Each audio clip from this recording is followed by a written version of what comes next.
हे बघा बरं, आमचं आता हे नेहमीचंच झालं आहे. अजून तर फक्त 1.5 वर्षाचीच आहे पोरगी. तर हे नको ड्रेस, ते पाहिजे, ते नको हे पाहिजे, असे नखरे असतात चालू. आंघोळ करून आणले ना अशा पडल्यात आडव्या तिडव्या, रुसून फुगून रडत आहेत. हे नको ते नको. आपल्याला एवढी चॉईस होती का बरं ड्रेस घालायची, कोणते घालायचे, काय कधी काय मम्मी घालीत होती ते तर मला लक्षात पण नाही. पण कसे तरी ड्रेस घातला आणि खाली घेऊन आले बळजबरीच.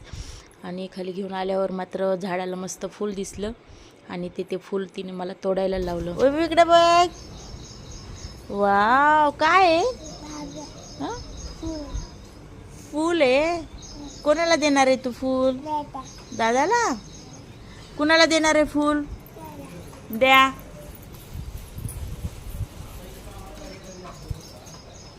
थँक्यू.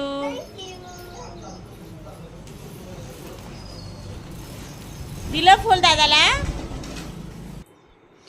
असं मस्त दादाला सकाळी सकाळी फूल दिलं. त्यानंतर ना दादा मस्त हे टेंट हाऊसमध्ये खेळत होता. आणि आता टेंट हाऊस लावलं आहे तर 4-5 दिवस झालं ते तसंच ठेवलं आहे. त्याला रोज खेळा वाटतं आहे म्हणून म्हटलं जाऊ दे, आता हेच वय आहे मुलांचं खेळायचं.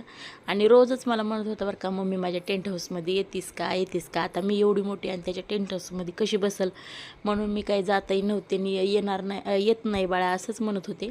पण ना आज मला त्यांना जीव घालायचं होतं दोघांना, आणि दोघंही टेंट हाऊसच्या बाहेर काही यायचं नावच घेत नव्हते. म्हणून मी गेले. तर त्याला खूप छान वाटलं बरं का, की मम्मी आज माझ्या टेंट हाऊसमध्ये आली, मम्मी कसं वाटतं आहे, छान आहे की नाही. त्याचे खूप प्रश्न होते आणि खरंच मला पण छान वाटत होतं. त्याच्या टेंट हाऊसमध्ये बसले होते, ते त्यांचं खेळायचं काम करत होते आणि मी त्यांना जीव घालायचं काम करत होते. आणि आमची ही लाडूबाई ना अशी रुसून फुगूनच असती, मनासारखं काही झालं नाही की मॅडम आमच्या रुसल्यास. सगळं तिच्या मनासारखंच चालू आहे सध्या. आणि दादालाही म्हणत असते मी, दादा तू मोठा आहेस ना, ती लहान आहे ना, तिला देऊन टाक.